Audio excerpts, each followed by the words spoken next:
Hey, good morning. Pete, North Las Vegas. We are back on my M16A2 retro clone-ish, heavy on the ish. Got my barrel back from Retro Arms Works, and I had him install the standard A2 front sight base. I sent this barrel out without a scratch on it, and I got it back without a scratch on it.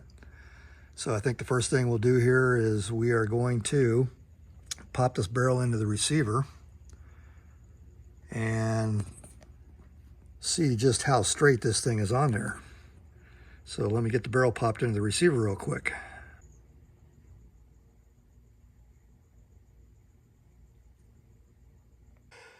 Okay, so I've talked about this homemade gauge that's made out of precision tubing. You don't get this stuff at Home Depot or Lowe's. So I ordered it off of McMaster Car online. And like I said, it's precision tubing. I think all the dimensions, if I remember right, are like plus or minus 2 or 3 thousandths. I don't remember the precision exactly, but it's telescoping, so I can use this on different length barrels. This is a precision pin punch, so this thing's really straight. So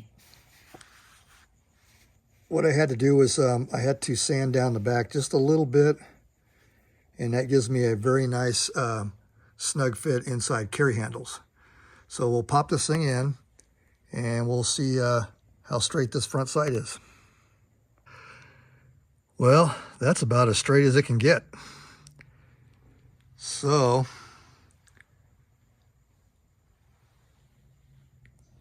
John Thomas of Retro Arms Works, thank you very much. Really some precision work.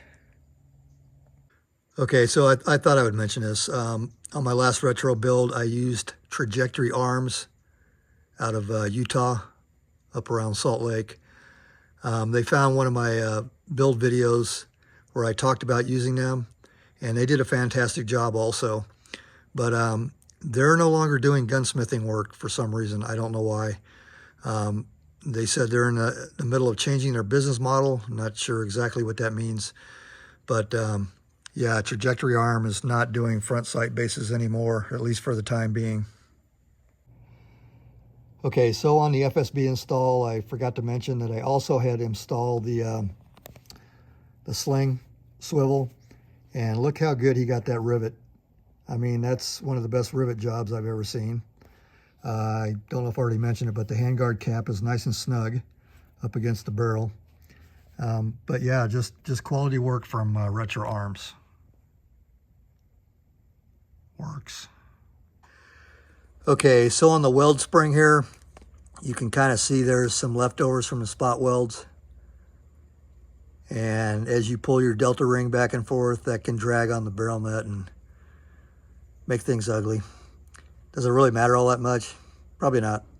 But I'm going to go ahead and file the inside smooth where the spot welds are, and just make sure that they don't hang up on the barrel nut when you're trying to take your handguards off and on. Let me see if I can get a close-up of that one. It's pretty bad. You can see all the spot weld in the center. So we're going to get that all smoothed out. Anyway, that's why they call it a weld spring, because it's welded together. Okay, so I didn't get them 100% knocked down and smoothed out, but I got them smoothed out enough to where they're not going to hang up on anything. They're not like a really sharp edge like they were before. It's kind of hard even to get this this needle file in there to knock it all down, but they're smoothed out enough to where it's not going to be a problem. And now we got to get rid of the shiny metal. Okay, so snap rings, and it may not matter that much for an AR, but I know on automotive industry, motorcycles, other types of machinery, when they stamp these things, there's a sharp edge side and there's a radius edge side, because as the press comes down, that's just what happens. You end up with a rounded edge and a sharp edge. So what I'll do is I'll find the sharp edge, figure out which side of the snap ring it's on, and that's going to go into the groove in the direction of thrust. So when I put the snap ring on, the sharp edge will be facing towards the rear of the rifle, And that's so when you pull your delta ring back to get your handguards off, there's less chance that the rounded edge of this tries to pop out of that groove. And like I said, it may not matter that much on an AR, but that's just how I do it. Okay, so I don't know how well the camera's going to pick it up, but you can see the sharp edge of the snap ring is facing towards the rear. And we got the weld spring slot and these slots lined up. Now, probably by the time I'm done tightening the barrel on this, we'll have to realign all this to get the gas tube in. But okay, so let's get the barrel onto the receiver, torque that thing down on a USGI steel barrel nut. Maximum torque is 80, and I generally don't go below 30. All right, so we're gonna take a trip out to the garage. I'll be using this Midwest Industries upper receiver rod and get that shoved in here and back into the extension.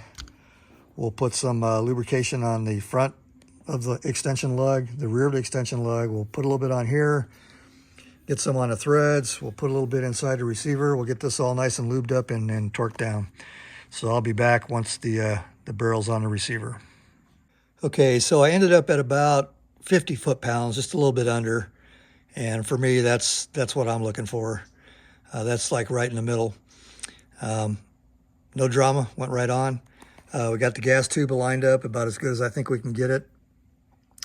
And when you guys weren't looking, I put the compensator on. And I only ended up using, I use these Surefire shims.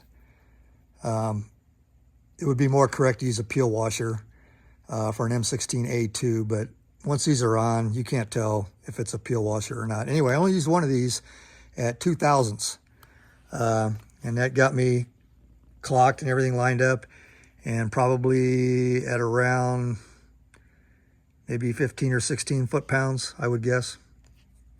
So that worked out perfect. Right now I have my gas tube pinhole lined up, and before I actually knock the pin in, we're going to put the Wilson Combat unmarked BCG in here and just make sure that, you know, there's not going to be any interference on the gas key and the gas tube. Just double check, make sure everything's lined up inside the receiver too. So let's slide that in and see what happens. Okay, so it feels like almost perfect. I don't feel any contact at all on the gas tube. And the only thing I feel is when the bolt lugs first start to go into the extension. So, yeah, that gas tube is like perfectly aligned.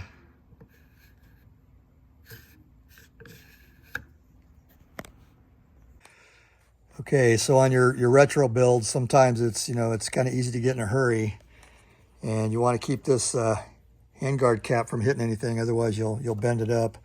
So you got to make sure that only the front side is supported and this isn't going to hit anything. Normally when I knock the pin in, I'll start going through the gas tube, and then before I knock it all the way through, I'll flip this thing over and take a flashlight and just make sure that the pin is lined up with the hole on the other side. It's kind of rare when it happens, but every now and then you could have a pin that slightly bends, or for whatever reason it's just doesn't align itself on the other side. So we'll double check that before we tap the pin all the way in. Okay, if I had, I wouldn't put my flashlight back in the house, but anyway, I can tell by looking in there. I don't know if the camera's picking it up, but you can see where the pin is starting to align itself with the hole here. And so we'll knock that pin in the rest of the way. All right, we're in there, flush on both sides. I'll clean that up and hit it with a little blue and get rid of that shiny. So these are H&R handguards from Palmetto State Armory, and I think they're pretty good. I haven't had a bad set yet. This is my third set. They have the correct do not remove stamped in there. The tabs have been glued in. It looks like they're using the correct polymer resin, and I've never had any gaps on them, so let's get them on the rifle and see what they look like. Okay, well, it's done. And in case you missed the other build videos, we'll do a quick recap. I used a Criterion hybrid, which is a medium contour barrel. So I deviated from the standard A2 government barrel. It's chrome lined, and you can see here a 1 1/8 twist. Very nice barrel. So I got the standard A2 front sight base from Fulton Armory, and during test fitting it was a snug fit. I didn't have to crank it on, but it didn't just fall on. And once again, a big shout out to Retro Arms Works, who got this thing on like perfectly straight. Handguard was a snug fit. I had to use my tool, but as I was saying, you could see that there's hardly any gaps at all on the handguard. As far as I can tell, it's made out of the right materials. So the H&R handguard from Palmetto State Armory is good quality. The gas tube in there is also Fulton Armory, and no drama there. Everything fit perfect.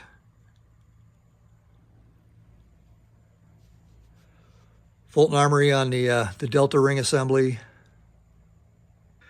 These are both upper and lower H&R receivers from Palmetto State Armory, and good fitment, no wobble between them. Well, I should say very little wobble.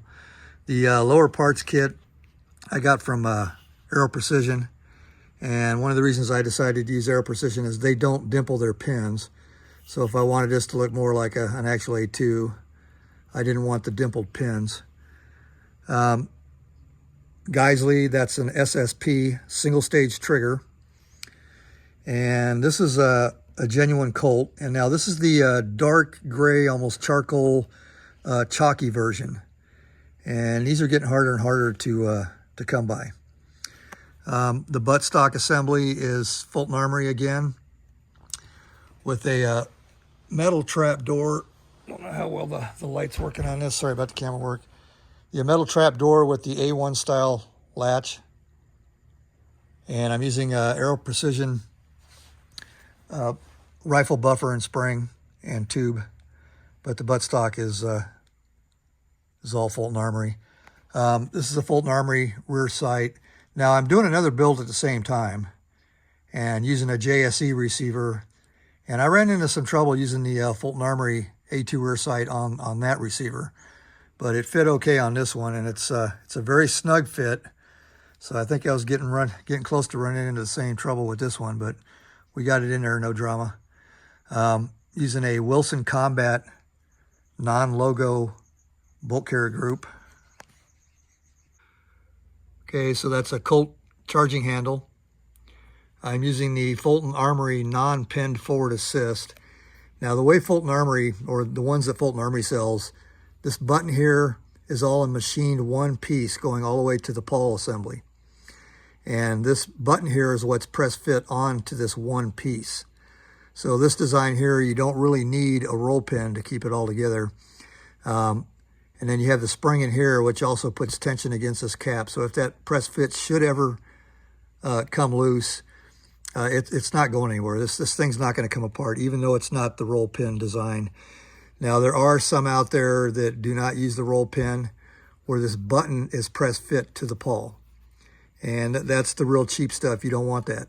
So you either want the one piece push button pawl assembly with this press fit on here, or you want the pin style.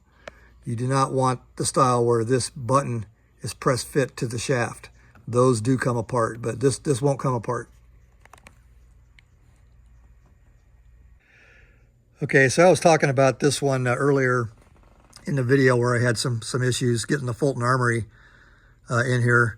Ended up going with Rock River Arms for the sight base, and I used a Fulton Armory indexing drum to get that to fit in this receiver. And in that previous video, it was not the receiver; it was the sight base that was out of tolerance. Since that video, I've gotten a new receiver from Palmetto State Armory, so we're going to do another M16A2 build. This one's going to have the actual A2 government barrel, and this one I just got done finished has the medium contour, which I mentioned earlier. And then I had another rifle that I completed a while back, and I used a heavy barrel on that one. So I have three A2 variants, one with a government, one with a medium contour, and one with a heavy barrel. And this will be another project, an M forgery. I just got my SOCOM barrel in, and I'm starting to get parts together for this. So anyway, if you like these kind of videos, stick around. Plenty more to come. Pete, North Las Vegas, over and out.